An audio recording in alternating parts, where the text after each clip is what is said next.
Welcome to Scream Therapy. I'm your host, Jason Schreurs. In October of 2018, I found myself in the hospital, sitting across from a psychiatrist who was telling me I had bipolar. I was sent home with a bunch of medication and laid on the couch for a week. I had my iTunes library on shuffle, trying to shake the hornet's nest from my head. Ever since I was a kid, I've been using loud music as a form of therapy. Punk rock and mental health have always been connected. This podcast looks at that connection through the lens of different guests. This is Scream Therapy.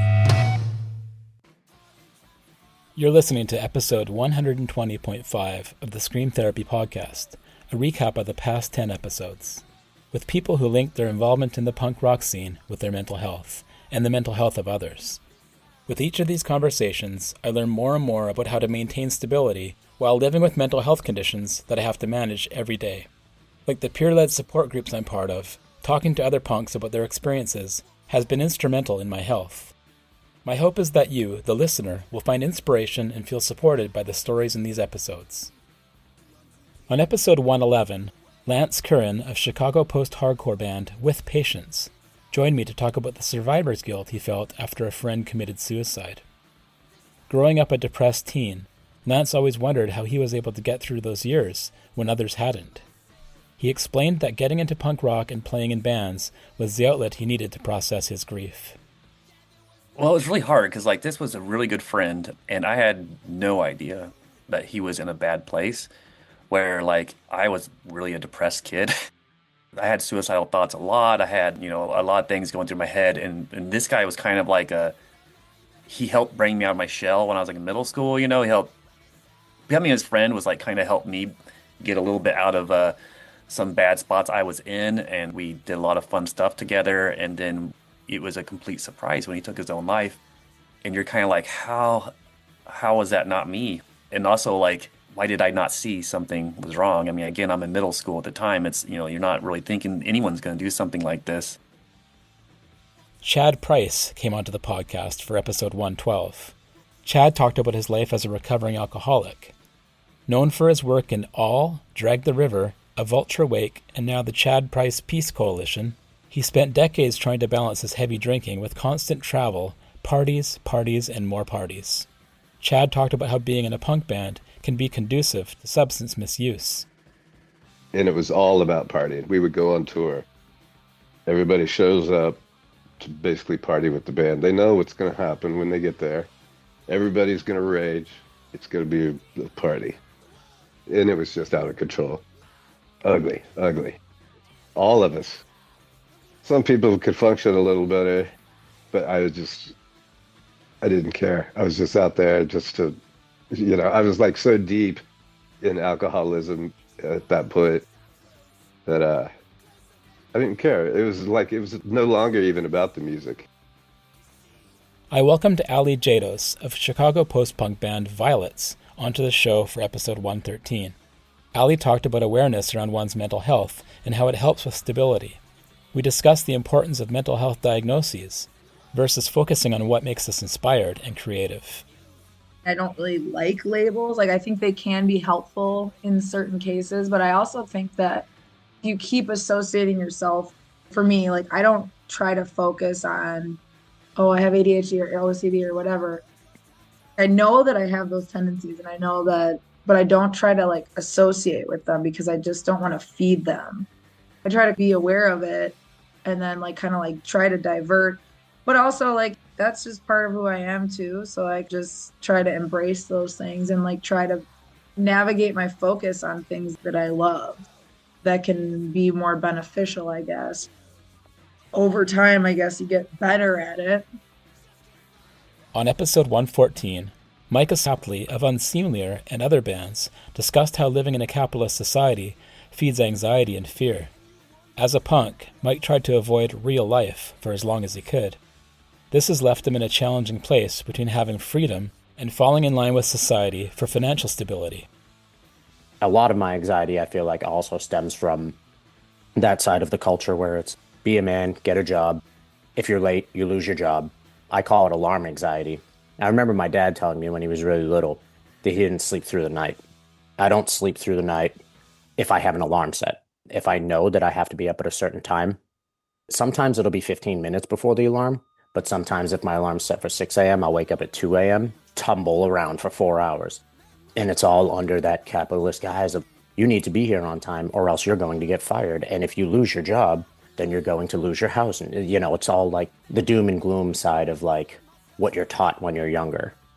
I say all this with a grain of salt because my father also like was very into the idea. He was like, oh, go tour while you're young. If you don't want to have kids early, you don't have a career yet, like do all of this while you're young because you'll have the rest of your life to do the other stuff. And now I'm at the rest of my life part and I just want to go back. Clinical social worker Carrie Eberhardy guested on episode 115. Carrie talked about her work in sand play therapy, a safe and protected space where people can explore different parts of themselves.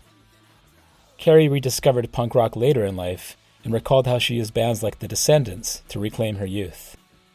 We forget how to play as adults, and if we were to allow ourselves to be more heart-centered and kind of play-friendly, the world would be a better place, in my opinion. Just that playful quality. So many times people say, oh, you work with kids. They come into my office and there's shelves of all of these figures and different things. And I'm like, actually, I only work with adults now. I have worked with kids, but that was many years ago.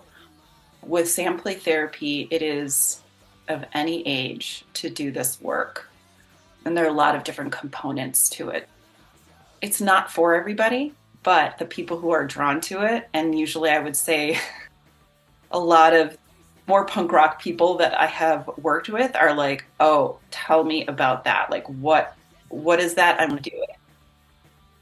Episode 116 featured Mike Hard from noise rockers God Bullies. Mike talked about how capitalism makes us all quote-unquote mentally ill. He also discussed the effect that today's world has on our psyche and how it's impossible not to experience mental anguish in this day and age. The society we live in, a capitalist society where we're taught to consume instead of to care. And as it gets even more like in this time we're living now, you're going to just see more mental illness because the two things don't go together. It's like a mixed signal. And that mixed signal, your mind kind of is easy for your mind to mess up. William Burroughs says it perfectly, is that we live in a junkie society, that capitalism is nothing more than junkiedom. That when you got lots of money and you got lots of dope, you're at the top of the thing. You feel you're invincible and you're happy as hell. But when you start either can't get any money or the money gets cut off, then now you got anxiety. Now you got sickness. Now you start thinking, do I need to steal to get the money for it? Is that mental illness or is that just responding to stimulant in your environment? Sean Kathman was my guest on episode 117. Sean is the founder of Start Today Harm Reduction, which spreads the word about safe substance use in the punk scene. A personal tragedy shaped Sean's path towards helping others. He is now a nurse at a substance use disorder clinic. My main thing that I talk about a lot is my buddy who passed away from a heroin overdose in 2013.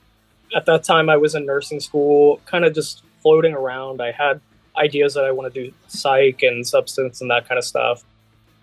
Once that happened with him, that fully did it for me. I wanted to help people not feel the way that I did and my friends and family and all that kind of stuff. So on the outside, that's how I've dealt with actual hard drugs and things like that. Personally, I'm an alcoholic. I stopped drinking almost 2 years ago with my wife, who also is part of Start Today. Navigating everything, it's very odd when you start drinking at like 12, 13 because you think that's what you're supposed to be doing, and then stopping pretty abruptly like mid-30s. That's a long time. You kind of have to like figure everything back out. Like, it's very odd. Sarah and Blowett of Vancouver, BC punk band Alien Boys came on to episode 118 to talk about the culture of care. Having worked in harm reduction services for more than 15 years, Sarah linked their involvement in the punk scene and its empathic ethos to the important work they do in healthcare. I feel very lucky that I've got to maintain this as an outlet for all that I do. So it's like I kind of feel as though I eat, breathe, and live those like tenets of harm reduction and uplifting priority populations as much as I can. It's funny because when Alien Boys started, most of us in the band at the time were also working in harm reduction service provision. So that's been a very important part of who we are. This is kind of part of this other aspect where whenever we go on tour, it doesn't matter where we are. The most beautiful thing to me is when folks come up and feel safe enough to have a conversation with me about some of the lyrics in some of our songs and just say that they felt that there was that relatability and that it gave them a sense of hope or it gave them a sense of being seen. I think that's what we all want, especially if we're in our lower spaces. And so just being able to reach out and touch people in that way, make them feel like they can be empowered and that they are there. Everyone just wants to be heard. On episode 119, I welcomed Max Lajoie, singer-guitarist of Spite House and a music producer in Montreal. Max shared how he has processed his grief after losing both of his parents within a 10-year span of each other. With my dad, it's almost like I could see it coming and felt powerless about it. And in the same way I did with my mom, but it was like, I don't know how to say, it was like so out of my hands. With my dad, I felt like I had a responsibility and like that I could save him somehow. And with my mom, it was like there was nothing to do about it. It created like with my dad, like this kind of like blur of what am I doing? Who am I? I'm just gonna hold on to music. And with my mom, it was like, okay, so like life is really short and you can get a call and 10 days later you're dead. So it was like more of a wake-up call for my own life. Stop just drifting in life. Stop living in fear of what other people will think. Finally, on episode 120, Harry Bailey from UK queercore duo Death Goals discussed how punk rock has been the best and worst thing in their lives. Harry explained that the anxiety, existential dread, and gender dysphoria they feel has been outweighed by the joy of playing music and being part of the punk scene. The ability to use it as a tool of expression and work through feelings of like grief when my grandparents died, or just general social angst and worry has been like invaluable.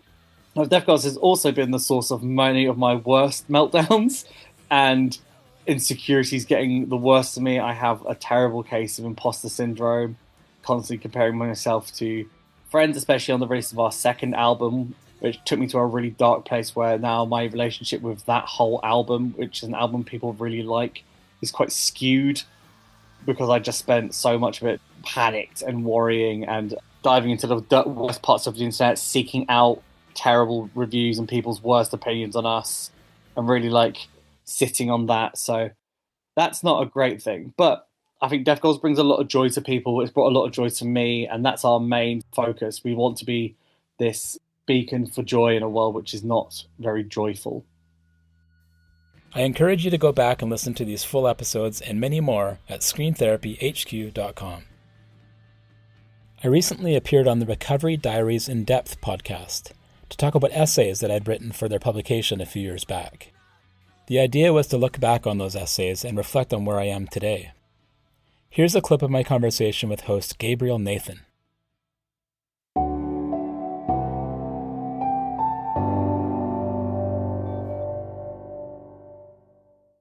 Jason Schreurs, thank you so much for joining us for this episode of Recovery Diaries In Depth. You're most welcome, Gabe. Thanks for having me. Writing about your mental health, that can be scary. Opening up about something so vulnerable. And, you know, that's what we ask people to do all the time on Recovery Diaries. We're asking you to sit down and share a very vulnerable piece of you. Do you think while you were in that place of sort of, as you put it, sitting and wallowing in those feelings, were you looking for outlets? Were you looking for ways to get it out? At that point, it was really all I could do. I mean, I still was doing some music stuff. It was really rough, like coming out of a diagnosis like that. It was like really like on the couch, can't get up, splitting headaches. I had a psychotic episode, so that's compared to a head injury. It was like really getting bludgeoned by cinder block, and so other outlets really fell to the side. And I had a really hard time writing too. I just basically gave up on it. I thought, I'm not going to bother doing this anymore. It's just not fulfilling me. One of the things about depression is you start to not enjoy anything that you used to enjoy. And writing was a huge enjoyment for me. So yeah, it was really just about, like I said, almost a survival technique. Like I knew how to write. I'd done it my whole life. So like I'll get to the keyboard and whatever comes out. And at least I'm getting something out. And the rest of those activities that I was really into kind of just fell away. Have things come back for you since then? Yes, hugely. What was that process like, finding those things again? Slow, difficult, painful.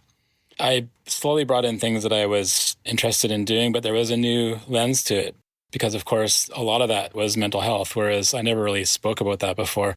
You know, there were kind of like flashes of things that I saw in my writing in retrospect, but I never really tackled mental health as being a thing in my life. And so, you know, all of a sudden I was really taking that on, learning a lot about bipolar, which I was diagnosed with in 2018, learning a lot about things like support groups and different modalities of therapy and like CBT and all those kinds of things, and really just immersing myself in it. So that's kind of how I got to like a sort of a stable place. And then after that, I, you know, got back into the bands and I got back into the writing and I got back into the podcasting and all those things, as well as, you know, things like playing tennis or like just the sort of, you know, going for hikes. Those all came back slowly. And now I'm at a place where the mental health stuff is still there and I'm very involved with advocacy and things like that. But it's not like a constant, like, I'm depressed, I want to die, it was, you know, it's like more, I know that it's an issue I'm dealing with, but I'm managing it rather than just like fighting it. You know, there's a certain amount of like giving in and realizing, you know, this has to be dealt with. Right. It's living with the thing. I feel like a lot of people think that recovery is, oh, I'm recovered and, you know, now I don't have to deal with this anymore. But it really is a certain amount of acceptance of like, okay, this thing is here. I am living with this mental health challenge. It is a part of me. And so I live with anxiety and depression, and so much of my life has been, I feel, wasted in a way, spent fighting those two issues and pushing up against them and railing against them and having them control me and me resisting that. But as I get older and have learned, okay, this isn't going away, no matter how hard I kick and scream, right? It's more about just accepting that they're here and learning to live the best life that you can with that. I don't know if that's been similar for you in some way. Oh, exactly. I mean, that's basically what I would have said. One of the things that I really learned to put around language when it comes to mental health issues, and I learned this through other people that I talked to on the podcast, was that turning it around and saying, like, what am I recovering from? Like, where am I trying to get? Am I trying to get back to the way I was before being diagnosed? Because that was horrible, and that was also really scary and awful. And, you know, or am I trying to find something new? And so, you know, more of a transformation language than a recovery language, because really this is the chance for you to change and to be potentially, obviously a different person, but pushing through instead of pushing against it. And I think now I'm a totally different person than I was before. I mean, I'm still me, like I'm still got all those same traits and stuff, but it's way more controlled. It's way more measured. And I think the things that I'm doing now make a lot more sense. Yeah, I pulled off some like wild stuff when I was undiagnosed. Like, I mean, I was doing cool things, but now I'm still doing cool things, but I'm doing them in a way that makes a bit more sense or is more realistic to my life. So that's something that I want to touch on that I think is really important to talk about.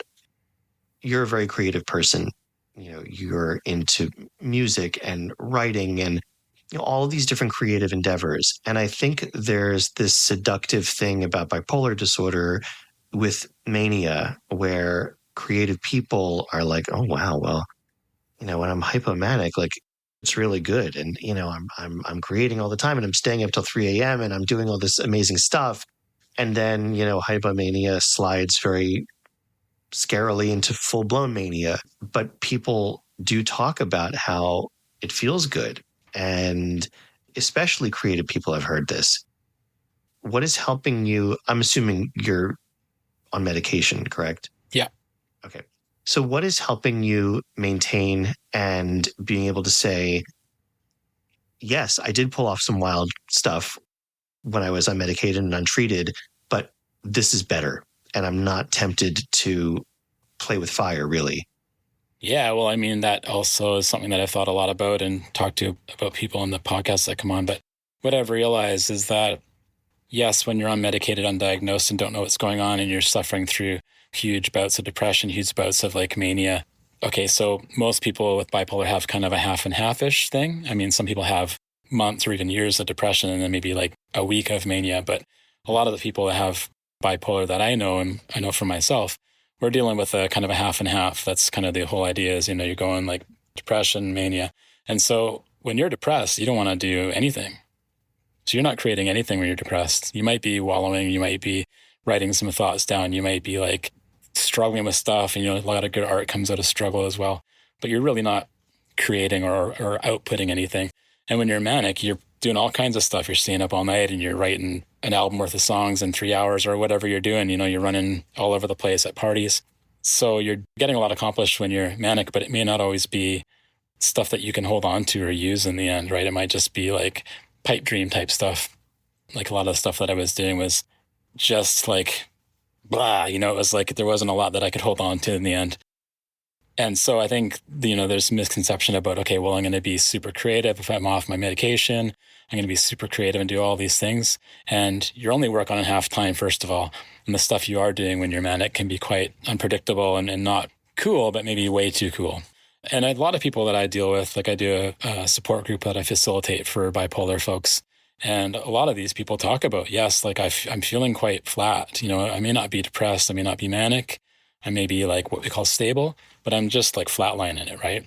So, let's see what I can do if I, maybe I'll go off my meds because it feels so great to be manic. Or maybe I'll start to feel good on hypomania and start to feel kind of like really in the groove. Well, let's just see how far I can go with this before things go sour. And things do go sour for a lot of people.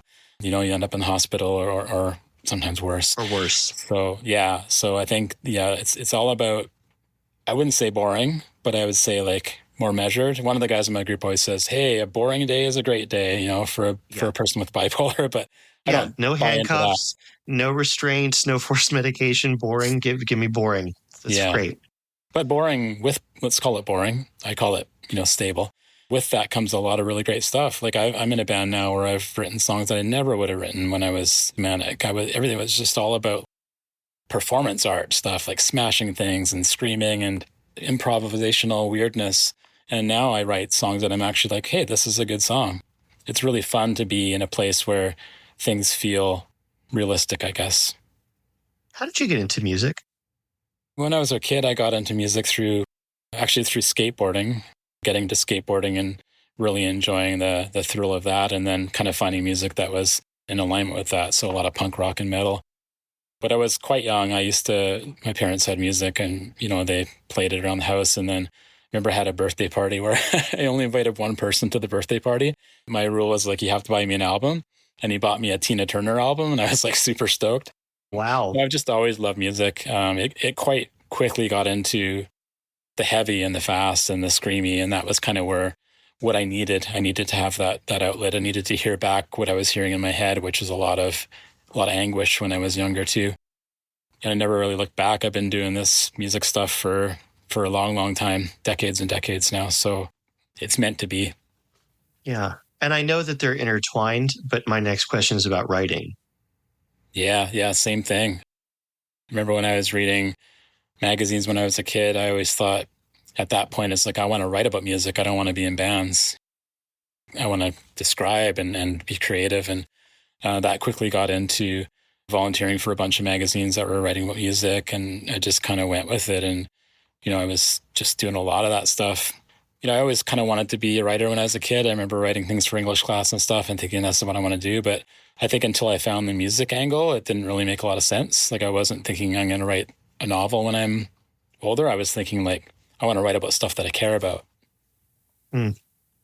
Since you were published here, I mean, it's been a while. I know you have 2 essays on the site, but it's been some time.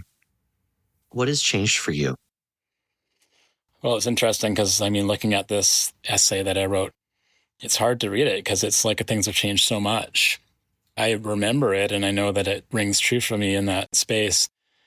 But yeah, it's like, okay, was it me that wrote that? Like, yes, I know that it was, and it is about me, and there's some stuff in it about like my life, and I know the things that I've done, but it's just like my outlook is so different. Like I don't feel like my depressions get nearly as bad as they used to. And so I'm trying to identify with a person 4 years ago, whatever it was, that was just in so much pain and so much existential crisis. And now I feel like I belong in my life. I know what I know what I'm doing, and I know why I'm here. And so, yeah, it was tough to look back on that.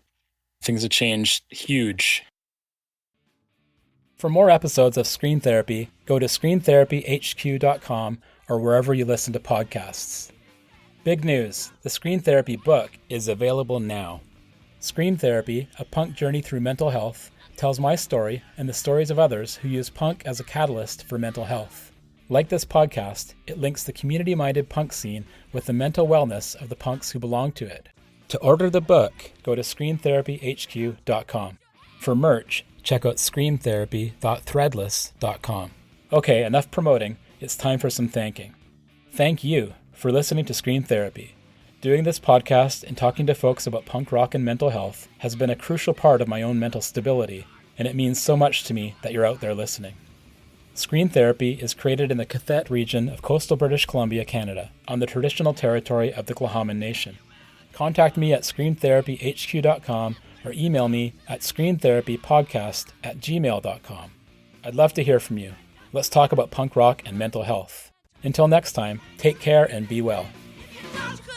You